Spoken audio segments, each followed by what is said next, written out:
হিন্দুত্ববাদী বিজেপি নেতৃত্বাধীন national Democratic alliance NDA জোটের সরকারের অতীতের ব্যর্থতায় হতাশ হয়ে পড়া ভারতের প্রধান ভোট ব্যাংক হিসেবে পরিচিত কৃষকদের ক্ষোভ প্রশমনের চেষ্টা করেছেন প্রধানমন্ত্রী নরেন্দ্র মোদী। অতীত থেকে শিক্ষা নিয়ে তিনি দেশটির কৃষকদের আয় বাড়ানোর জন্য নতুন লক্ষ্যমাত্রা নির্ধারণ করেছেন। বিজেপি সরকারের এক নথি পর্যালোচনা করেছেন ব্রিটিশ বার্তা সংস্থা রয়টার্সের প্রতিনিধি শিবাঙ্গী আচার্য ও সুরিতা চাগন্তি সিং। সেই নথি অনুযায়ী নরেন্দ্র মোদী নেতৃত্বাধীন ভারতের প্রশাসন আগামী 2030 সালের মধ্যে গ্রামীণ মাথাপিছু আয় 50% বাড়াতে চায়। তিনি কৃষিতে কর্পোরেট বিনিয়োগ বাড়িয়ে এই খাতে সামগ্রিক বিনিয়োগের পরিমাণ 25% উন্নীত করতে চান, যা বর্তমানে 15% রয়েছে। আর 2047 সালের মধ্যে তা 40% বেশি করে কৃষকদের আয় বৃদ্ধির পরিকল্পনা করেছেন। এছাড়াও দেশটির ক্ষুদ্র শিল্পকে শক্তিশালী করার মাধ্যমে অকৃষি খাতে কর্মসংস্থান বৃদ্ধি করতে চান নরেন্দ্র মোদী।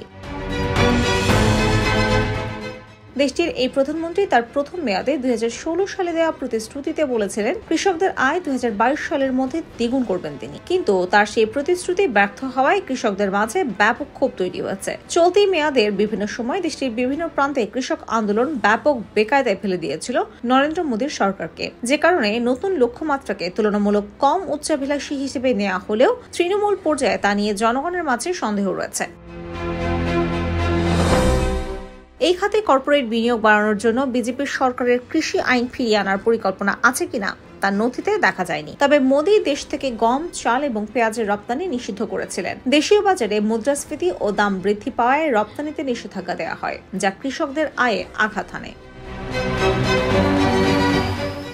নরেন্দ্র মোদী এবারের নির্বাচনী ইশতেহারে ফসলের জন্য সরকারের ন্যূনতম সহায়ক মূল্য বৃদ্ধি, বিনিয়োগ আকৃষ্ট করা ও কর্মসংস্থান সৃষ্টির জন্য পরিকাঠামো শক্তিশালী করার পরিকল্পনার ঘোষণা রয়েছে। ভারতের সংবিধান অনুযায়ী কোনো দল বা জোট যদি সরকার গঠন করতে চায় তাহলে তাদের লোকসভার 543টি আসনের মধ্যে কমপক্ষে 272টিতে জয় পেতে হবে। এবারে লোকসভা নির্বাচনে দুটি বড় জোটের তীব্র প্রতিদ্বন্দ্বিতা দেখা গেছে। এর একটি দেশটির ক্ষমতাসীন বিজেপি নেতৃত্বাধীন এনডিএ এবং অন্যটি কংগ্রেসের নেতৃত্বাধীন ইন্ডিয়া জোট।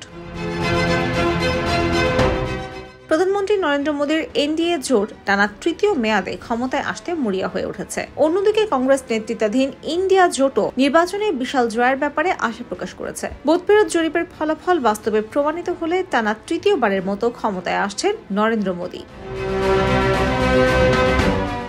IBTV USA news desk.